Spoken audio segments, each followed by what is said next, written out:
Hello, my name is Derek, and this is the Producer's Journal podcast. Right on the front end, some call to action. Check out our new Instagram page at the Producer's Journal, and we're on TikTok at the Producer's Journal Pod. Please come give us a follow, and I would love to hear from you. Send me a direct message on how you feel about this episode and any thoughts and questions or ideas, or even if you want to give me shit. All is good. Hit me up. All right, so today's episode is going to be about something that just happened to me today. As I record this, it is July 13th, 2022, and I came across a situation this morning that has happened in the past and made me realize that I need to be clearer with clients on certain things. And this gets better and better over time. Anytime there's a mistake or an issue, I quickly try to solve it, to come up with a solution so it doesn't happen again. Or it's known to the client that maybe that client is responsible for something or I'm responsible. I'm rambling at this point, but making sure that you're on the same page with the client. So the client knows what's expected of him or her. They know what's expected of me, and all is good. So here's some context. So today I got an email from a client. And I hate this kind of email. I don't hate the client. It's when I see this email, my ass puckers and my anxiety shoots through the roof. It's, hey, today's episode is not published. And it's code red. It's the first, I drop anything I'm doing and I go to it. Sometimes it's just an issue with the feed. Maybe I forgot to schedule the right time. I usually schedule episodes at like 3 a.m. Eastern, so that way episodes are ready for anyone that wants to listen in the morning. But there's times where I forget to adjust the time, so it's noon. So the client will email me at 9 in the morning. Hey, where's the episode? Oops, sorry, my bad. And mistakes happen. Well, today was a situation where in order for me to kind of understand what he was talking about, or I'm like, well, before I answer anything, let's dig in. Did I make a mistake?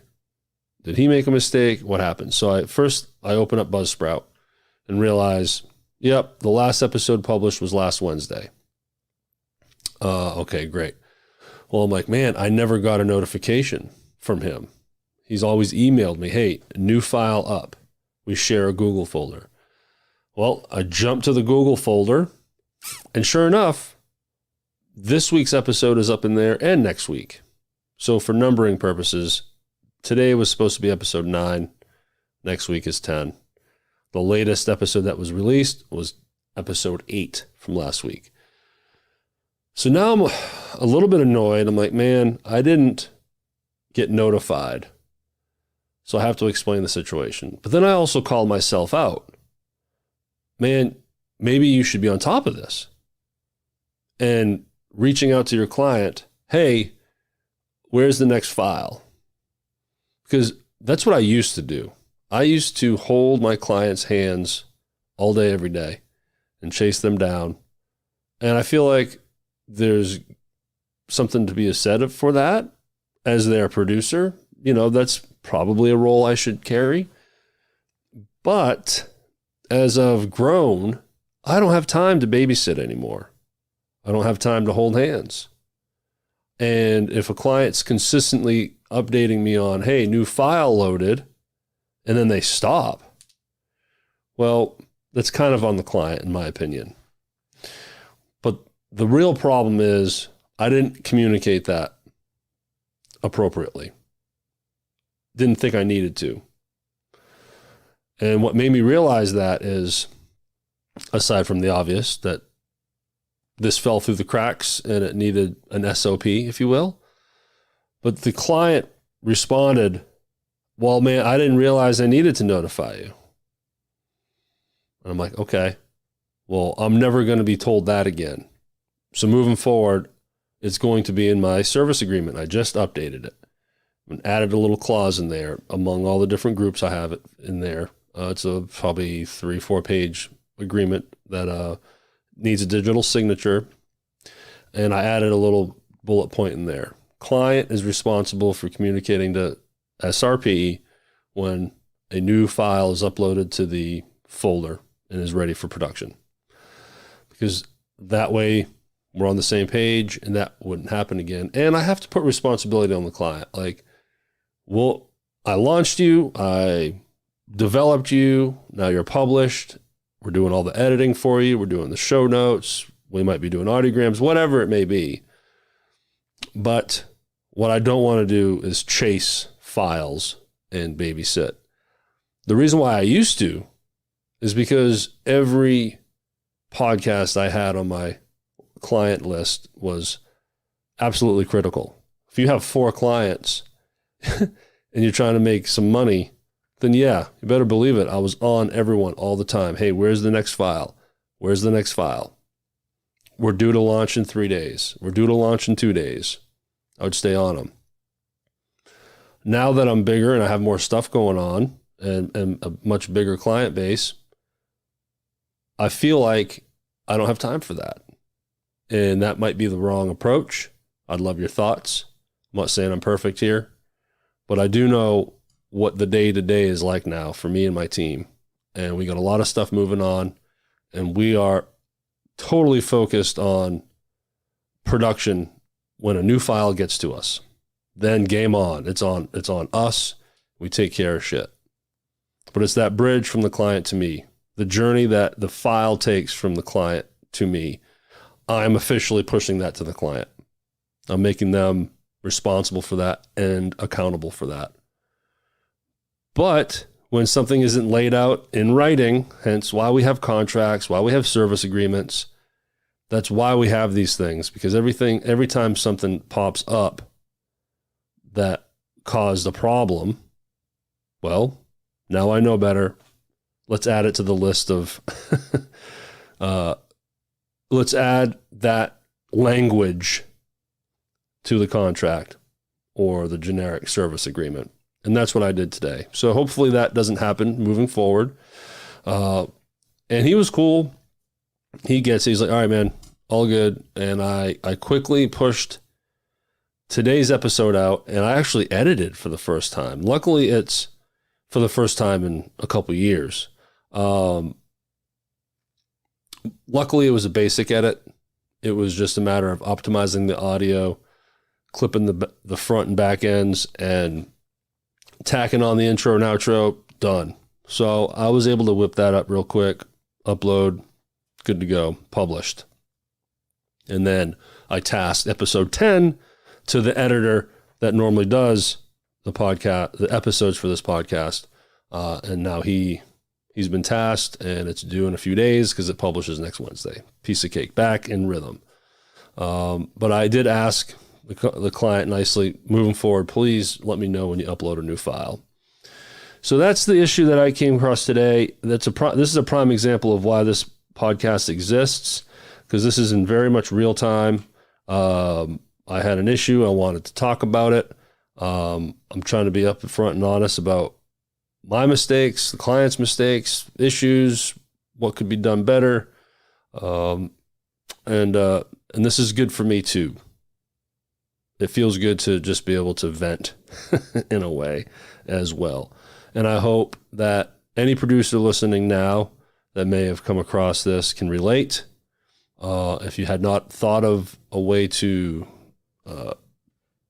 add the language to your service agreement, I would suggest doing that. If you don't have a service agreement, then we need to talk. I will definitely help you put one together because it's critical. And I learned the hard way.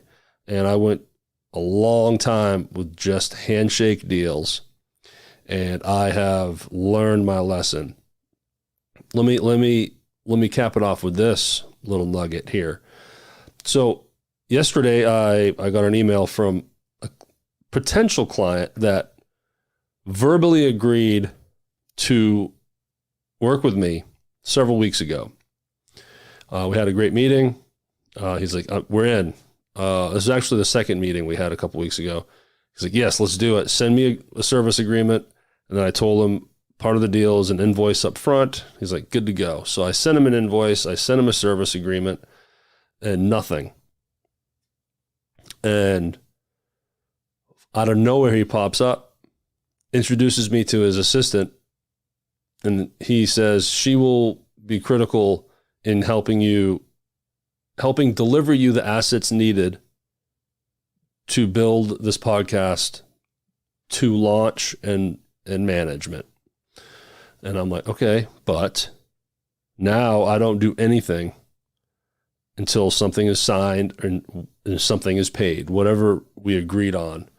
Learn my lesson, because I have typically charged when things are done. I still do that with editing and episode to episode. At the end of the month, if we did 5 episodes for a client, then they get invoiced then. I'm not going to invoice them for each episode because that's just too much.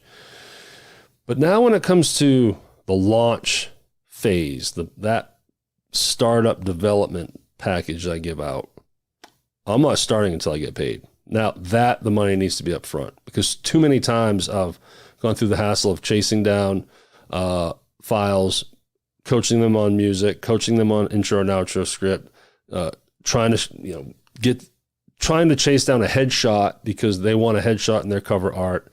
All the hassle of going back and forth on making sure the cover art looks right. All the trailer, all this stuff that you as the producer know we need to do, but not getting paid. And then 3 weeks later, I've tasked some of my team to do work for me in building these assets. And then the client disappears, or the client's like, meh, I'm not really into this anymore. And it's like, oh, okay. Then I've either sent them a prorate invoice, or sometimes it just takes too long. It might take 2.5 months for them to finally give me everything I need. And it's just a hassle. So as a way for me to try to weed out the people that don't give a shit, when it comes to development and launch, you got to pay me up front for whatever we agreed to. So this gentleman hits me back yesterday, as I said. Well, then by this time, the invoice expired and the Panda doc expired. So I sent him a new invoice, sent him a new agreement, and emailed him like, hey, before we move forward, I'd love to do this, but before we move forward, you need to look at these 2 documents. Once signed and paid, then we're good to go. Never heard back from him. And who knows if I will. And the old me would be terrified to do that, because I wanted every client I could possibly get. The present me is, I'll gladly develop this podcast for this guy, but I'm not doing it until he makes the commitment to me first. Because I can already tell, just knowing this guy, that I don't even know if he knows what a podcast is. And I've fallen into that trap before, where because they don't really understand what this is all about, no matter how much coaching and pushing and pulling and hand-holding I do, shit just won't get done. Or we finally get to launch, published. I send them a Google Doc with all their platform links, good to go, congratulations, and then they won't do an episode. Man, this is more work than I thought. Or yeah, I'm gonna start recording next week. I follow up. Yeah. You know what? Next month, I'm gonna have some time, and I'm gonna start recording some interviews. And often they never come back. So that's my rant, I guess, at the moment. So I'm waiting to hear back from him if he's going to sign what he needs to sign and pay what he needs to pay. And even then, I learned something. I changed some language. I make sure now that in the agreement that I send, that there's a 30-day term on it. If not signed in 30 days, then rates are subject to change. I've fallen into that trap too, and I finally adjusted that. You give somebody a quote, and then 6 months later they roll back around, and you've absolutely raised rates, and you've changed your structure, and then what do? Do you honor what they agreed to at the very front end 6 months ago? Well, if not stipulated in any form of writing, then I guess you kind of have to. but then maybe talk your way around it and say, hey, you've disappeared for 6 months. Obviously, you wouldn't say it that way. Say it more professionally, but it's gray. It's a gray area. And I guess the moral of this story is no gray areas. Strong, dark black, magic marker boundaries. Draw those things out, and it will make life a lot easier. So check us out again, Instagram at The Producers Journal and TikTok at The Producers Journal Pod.